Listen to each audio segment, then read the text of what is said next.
Hey, it's Mark Lanier with your video thought for the day. All right, so today I was reading in the book of Esther. Now, it's a story many of y'all know. It's an Old Testament story. It's the basis for the Hebrew celebration of Purim. Esther tells the story, and one verse, actually it's two verses, really stuck out in my mind. The background to the story. Esther has won a beauty contest, for lack of a better way of saying it, and become one of the queens of Persia, the king. King's name Ahasuerus in the Hebrew. And Esther is queen, but as queen, she can only approach the king when summoned.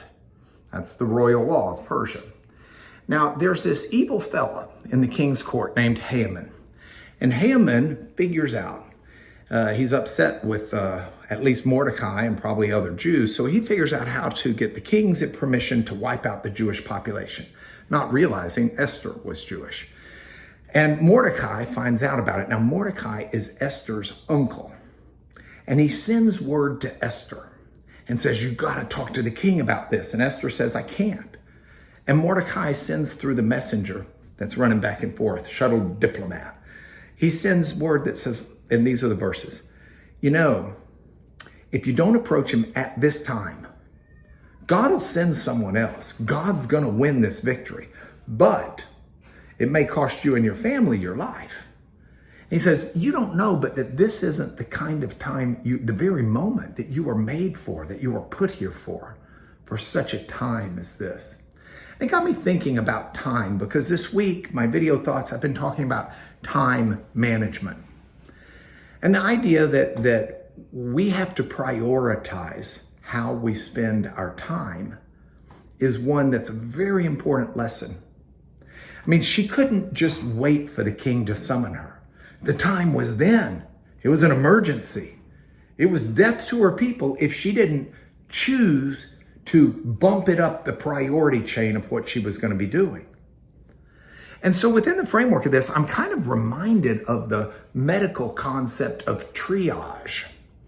Triage in an emergency room means if somebody presents with a broken arm and somebody else presents with a heart attack, it doesn't matter who came in the door first.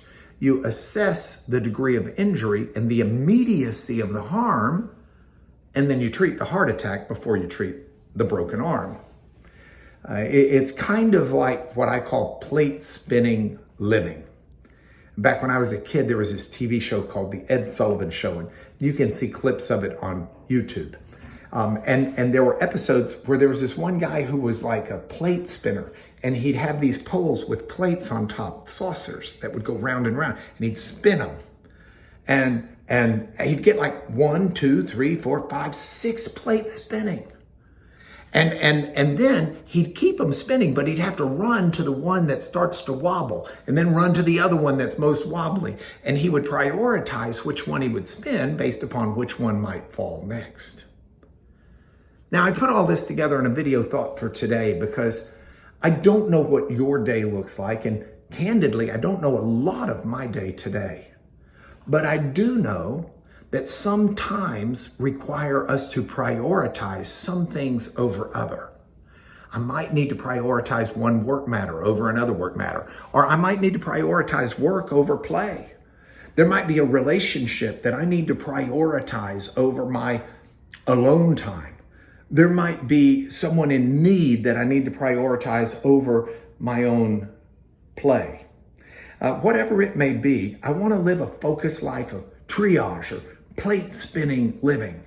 And I urge you to do that with me today, because this is your video thought for the day. I'll see you tomorrow.